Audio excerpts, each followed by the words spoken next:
Sveiki. Noriu išsakyti savo tokią darbinę hipotezę apie tai, kodėl manau, jog konservatorių partija ilgainiui taps fašistinė ar tokia kvazifašistinė politinė jėga. Tai paskutiniu metu nuskambėjo toks ginčas ar, sakykime, vidinis konfliktas tarp Lauryno Kasčiūno ir Mato Maldeikio su Gabrielium Landsbergiu. O apie ką čia?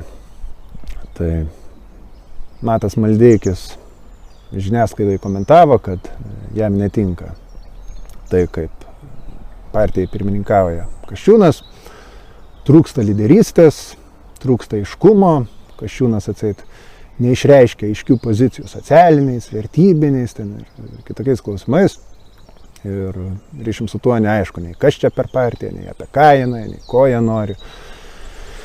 Ir kad taip geriau, kad nebesitęstų. Jam paantrino anksčiau partijai pirmininkavęs Landsbergio anūkas Gabrielius, dabar savo sėdintis graikiškoj saloj ir greičiausiai iš ten besiruošiantis ginti gerovės valstybę.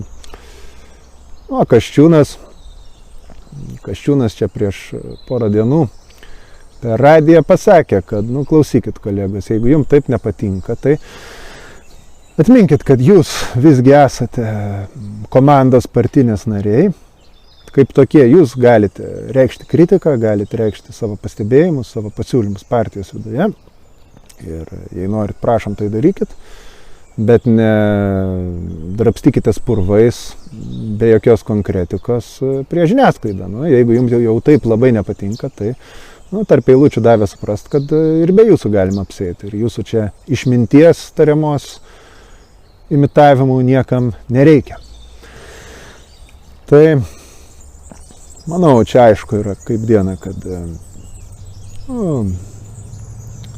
į paviršių lenda prieštaravimas tarp vienoj pusėje tokio nacionalistinio, nacionalpatriotinio konservų sparno, kuriam atstovauja visų pirma tas pats Kasčiūnas, Žubalis, Abramikienė, Degutienė, ir liberal-konservatoriško sparno, kurio atstovai būtų tie patys Maldeikiai, Landsbergiai, Juknevičienė, Ingrida Šimonytė ir ta visa plejada.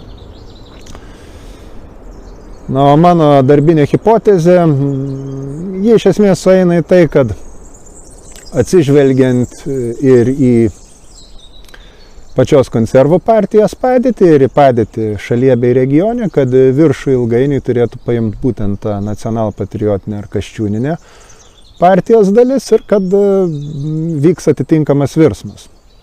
Tai konkretizuosiu.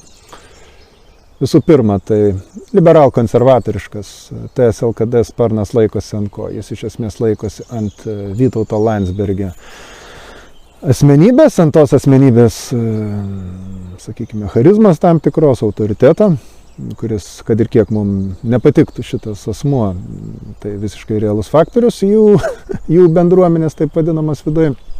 Bet jau panašu, kad artėja pabaiga Vytautai Landsbergiai.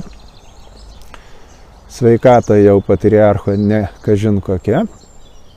Ir ryšim su tuo, Kasčiūnas jaučia, manau, kad pabaiga patriarcho ne už kalnų ir galima jau griežčiau savo tą liniją stumti. Kam reikalingas tas Maldeikis ar jo labiau Gabriukas? Pats Gabriukas juk toj partijai iškilo ne dėl to, kad jis ten labai protingas, labai kažką gali ar labai kietas. Jis iškilo grinai nepotizmo, tai yra savo giminystės ryšių pagrindų ir manau, kad tie patys konservatoriai šitą puikiai jaučia, puikiai supranta ir didelės pagarbos jiem tas nekelia. O žvelgiant plačiau, tai ką? Karas Ukrainoje toliau vyksta.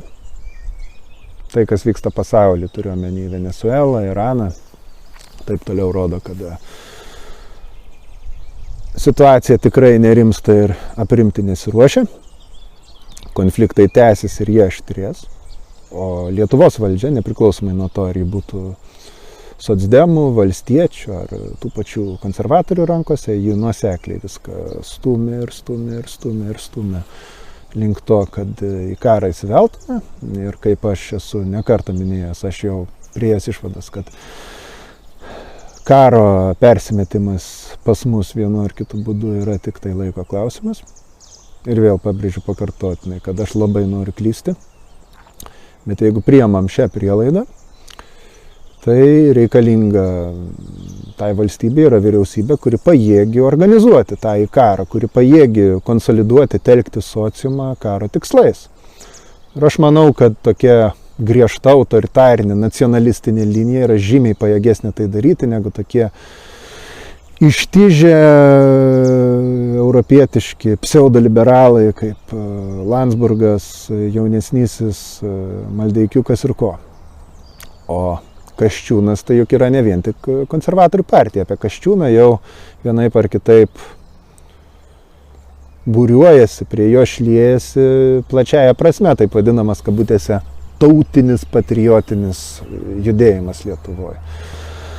Ar tai būtų Radžvilą išdavę nacionalinio susivienijimo čia veikėjai su Sinica ir jo draugeliais, ar tai būtų buvę tautininkai, Kundratas, Songaila, Panka, kiti veikėjai.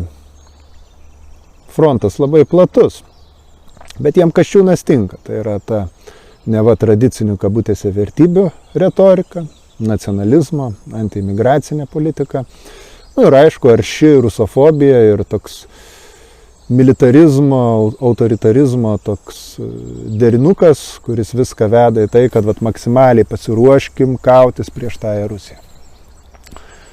Ir mano darbinė hipotezė ta, kad patriarchas anksčiau ar vėliau, bet išeis anapilin, jo autoriteto nebelikus, tas liberal-konservatoriškasis flangas turės arba pasitraukti, arba tiesiog gražiuoju užleisti iki galo pirmasias pozicijas nacionalistiniam, tam, kabutėse patriotistiniam flangui, ir kad jis apie save po truputėlį tokiu skėtiniu principu formuos, sakykime, tokią pusiau fašistinę ar neofašistinę politinę jėgą, kuri ir bus tas, kas pripumpuos Lietuvą šitai kariniai konfrontacijai. Ir jau kas be ko vidiniam apsivalymui. Tai yra vatnikų, tikrų ar tariamų, ten šnipų, išdavikų ir penktosios kolonos medžiokliai.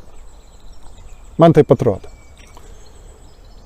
Ko tai prives jau irgi, kaip ir pasakiau, kaip man atrodo. Ir pabrėžiu, man atrodo, nes aš nežinau.